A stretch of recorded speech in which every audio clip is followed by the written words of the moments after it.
Pada video kali ini kita akan membahas mengenai penarikan kesimpulan. Penarikan kesimpulan dalam logika matematika itu ada 3 prinsip. Prinsip yang pertama itu adalah modus ponen. Bagaimana sih bentuk modus ponen? Bentuk modus ponen itu jika pernyataan premis 1 itu berupa implikasi, ya. Jika P maka Q.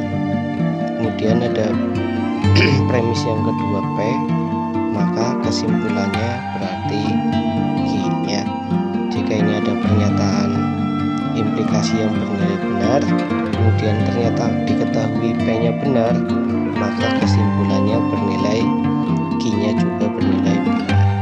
Maksudnya apa sih? Maksudnya seperti ini, contoh ya. Contoh, jika saya rajin belajar, maka saya pintar.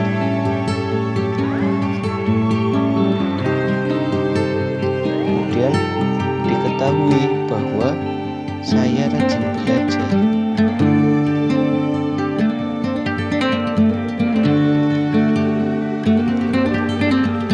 Kesimpulannya bagaimana?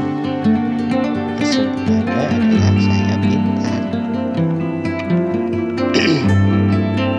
Ya. Misalkan ini saya rajin belajar itu P. Kemudian saya pintar Q. Ini jika maka, ini merupakan implikasi. Jika P maka Q, ya. Ini jika P maka Q. Jika saya rajin belajar maka saya pintar. Nah, kemudian diketahui bahwa saya pintar. Saya pintar itu saya rajin belajar. Rajin belajar itu P. Ya, jika P maka Q. Kemudian diketahui P, maka kesimpulannya Q. Jika saya rajin belajar, maka saya pintar. Saya rajin belajar nih, maka saya pintar. Ya. Kemudian contoh lagi. Jika saya sakit, maka ke rumah sakit.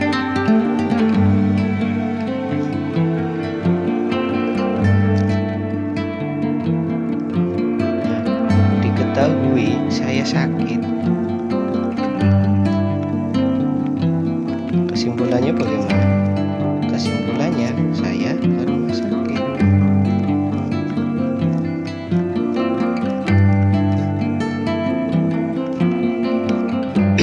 Gitu kan? Kita ikutin sesuai dengan ini.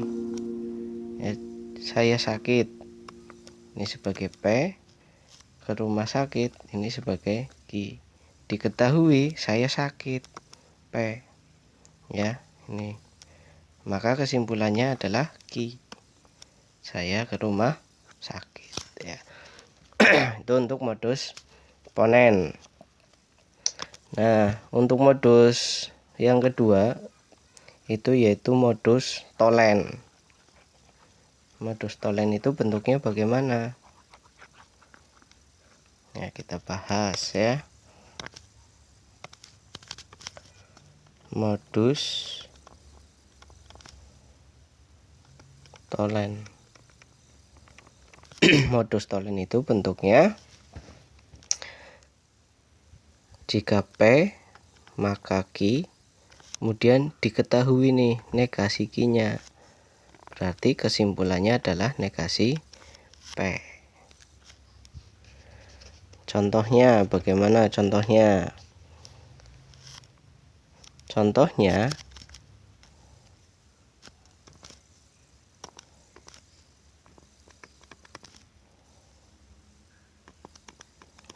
jika saya rajin berolahraga, maka saya sehat. Nah, kemudian diketahui di sini pernyataan yang kedua, saya tidak sehat.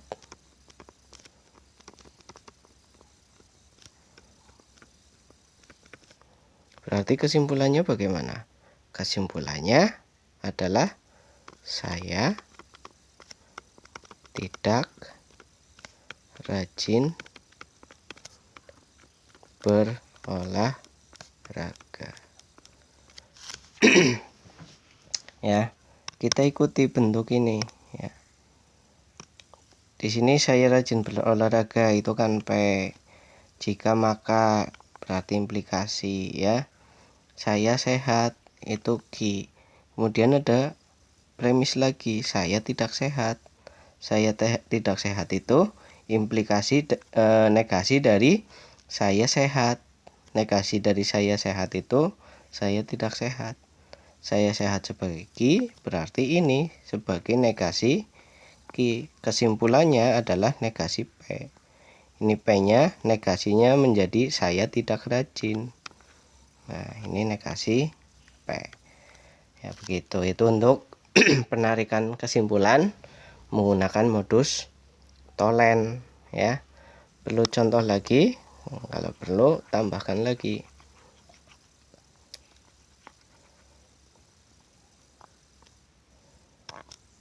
Contoh yang kedua.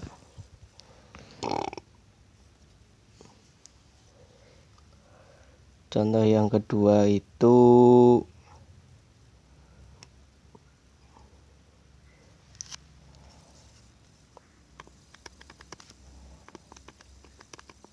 jika hari ini hujan,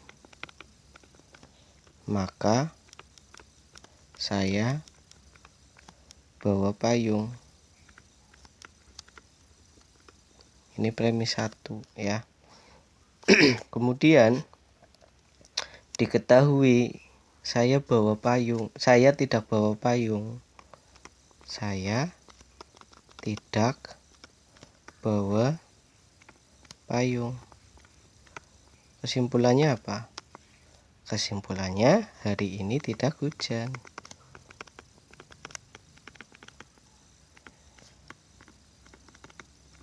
Ya, kita sesuaikan dengan bentuk dari modus Tholen. Hari ini hujan, P. Maka ini berarti implikasi saya bawa payung, Q. Ya, kemudian diketahui saya tidak bawa payung, berarti negasi dari Q ya. Ini kesimpulannya adalah negasi P. P-nya hari ini hujan, berarti negasinya hari ini tidak hujan. Itu untuk modus Tholen ya. Yang ketiga yaitu silogisme.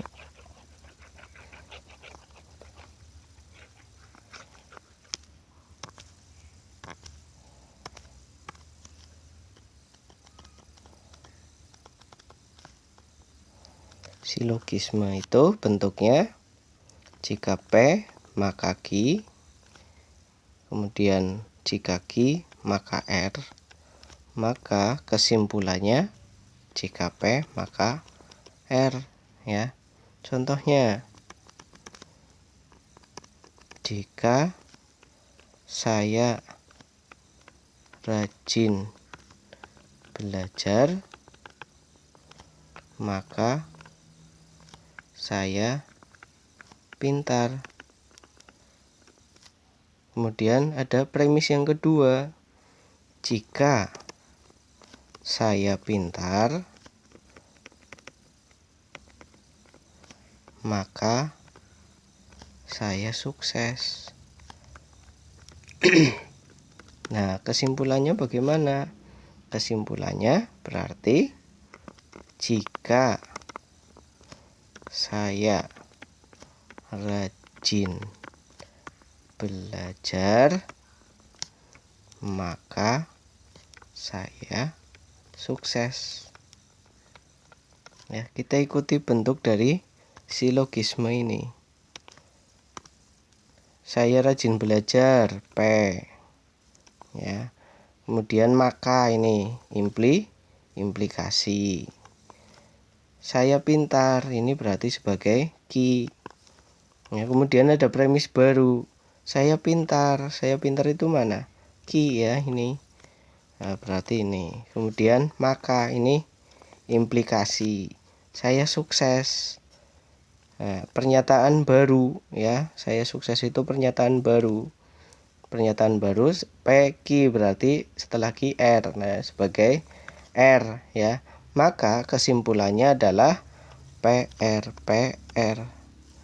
Ya, berarti P-nya ini saya rajin belajar, implikasi ini R ya. Sehingga kesimpulannya menjadi jika saya rajin belajar maka saya sukses gitu ya.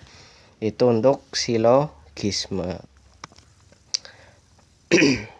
Kemudian bagaimana kalau ada bentuk seperti ini?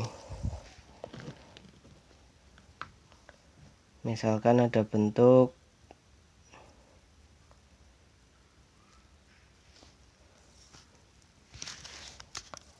negasi P atau Ki, kemudian ada Ki maka P. Nah, ini kesimpulannya bagaimana? Ya, yang namanya penarikan kesimpulan itu bentuknya harus implikasi. Ya, bentuknya harus implikasi.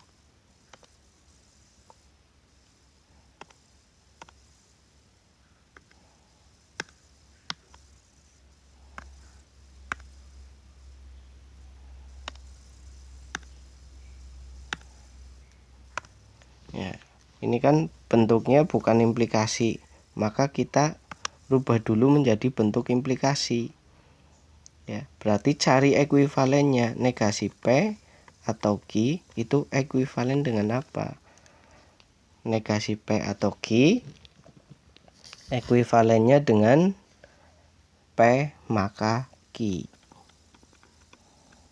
Ya, untuk membuktikan ini kalian bisa cek di tabel kebenaran ya. Maka ini kita rubah dulu menjadi P maka Ki. Kemudian Ki maka P. Ki maka R, maaf ini R ya. Ki maka R. Berarti ini merupakan silogisme. Kesimpulannya apa? Kesimpulannya P maka R. Gitu ya. Kemudian kalau ada kasus lagi.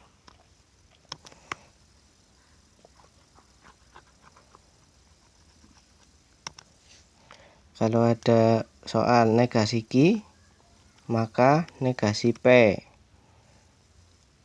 Ki maka R. Kesimpulannya bagaimana? Nah, ini pada materi sebelumnya merupakan kontraposisi ya. Jadi implikasi itu ekuivalen dengan kontraposisi ya kan. Pada pertemuan sebelumnya implikasi itu jika P maka Ki. Kontraposisi itu jika negasi Ki maka negasi P ya. Jadi ini nilainya sama atau ekuivalen, sehingga kita rubah dulu bentuknya menjadi P maka Ki ya. P maka Ki, kemudian ini Ki maka R. Kesimpulannya adalah P maka R gitu ya. Kemudian ada kasus lagi yang ketiga. Yang ketiga itu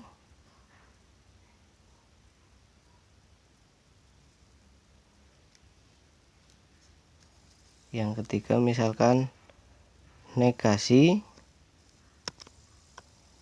kita hapus dulu.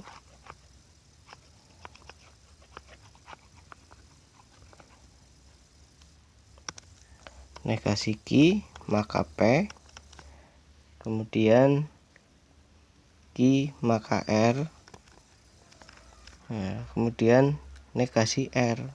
Nah, ini berturut-turut. Kesimpulannya bagaimana? Ya, ini seperti yang contoh sebelumnya, ini kontraposisi ya. Berarti kita rubah dulu menjadi implikasi karena ekuivalen ya. Berarti berubah menjadi P maka Q. Kemudian Q maka R. Nah, kita kerjakan dulu ini, yang ini 2 ya. Ini kesimpulannya P maka R. Nah, baru dilanjutkan negasi R. Nah, ini silogisme. Kemudian dilanjut lagi ini tolen ya. Kesimpulannya apa ini? P maka R yang diketahui negasi R, maka kesimpulannya adalah negasi P gitu ya. Ya. Untuk penarikan kesimpulan modus ponen, tolen, dan silogisme semoga bisa dipahami. Jika ada yang masih bingung silahkan ditanyakan di komentar atau di WhatsApp pribadi. Sekian, terima kasih.